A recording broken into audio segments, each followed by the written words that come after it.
আগামী বছরের মার্চেই চালু হতে পারে শাহজালাল আন্তর্জাতিক বিমানবন্দরের তৃতীয় টার্মিনাল।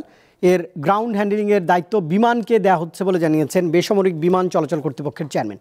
বিমানের কাজের মান নিয়ে প্রশ্ন থাকলেও দেশি প্রতিষ্ঠানের সক্ষমতা বাড়াতে এই উদ্যোগ যথাযথ বলেই মনে করছেন বিশ্লেষকরা।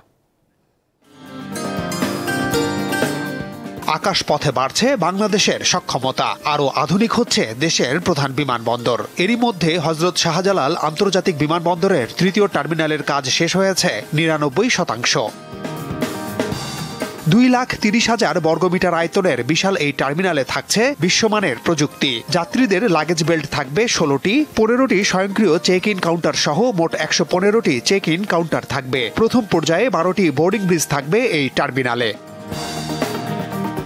বেসামরিক বিমান চলাচল কর্তৃপক্ষ জানিয়েছে, শাহজালালের পুরনো দুটি টার্মিনাল দিয়ে বছরে ৮০ লাখ যাত্রীকে সেবা দেয়া যায়। তৃতীয় টার্মিনালের যাত্রী ধারণ ক্ষমতা হবে বছরে ১,৬০,০০,০০০। বর্তমানে হযরত শাহজালাল বিমানবন্দরের গ্রাউন্ড হ্যান্ডলিং এর কাজ করছে বিমান বাংলাদেশ এয়ারলাইন্স। তাদের সেবার মান নিয়ে যাত্রী ও বিভিন্ন এয়ারলাইন্সের মধ্যে অসন্তোষ থাকলেও নতুন টার্মিনালেরও দায়িত্ব পাচ্ছে সংস্থাটি। ২ বছরের জন্য বিমান করবেন, তারপরে ওনাদের পারফরমেন্স দেখা হবে এবং আমার মনে হয় যে বিমান ছাড়া প্রস্তুতি নিয়েছে স্বাধীনতার পর থেকে এটা করছে। যেহেতু স্পেশাল পারপাস জাপানিজ কোম্পানির সাথে কাজ করবেন, ইন্টারন্যাশনাল স্ট্যান্ডার্ডটা আমরা চাচ্ছি, সেই স্ট্যান্ডার্ডে ইনশাল্লাহ আশা করছি ওনারা করতে পারবেন।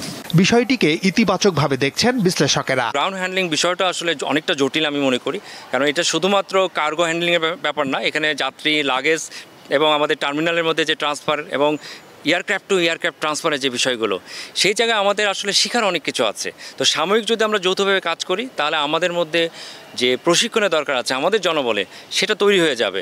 বেসামরিক বিমান চলাচল কর্তৃপক্ষ জানিয়েছে, তৃতীয় টার্মিনাল ঘিরে আগ্রহ বাড়ছে বিদেশি এয়ারলাইন্সগুলোর। সক্ষমতা আরও বাড়াতে হযরত শাহজালালের পুরনো দুটি টার্মিনাল সংস্কারে হাত দেবে সরকার। মাহমুদ শাওন, দীপ্ত সংবাদ, ঢাকা।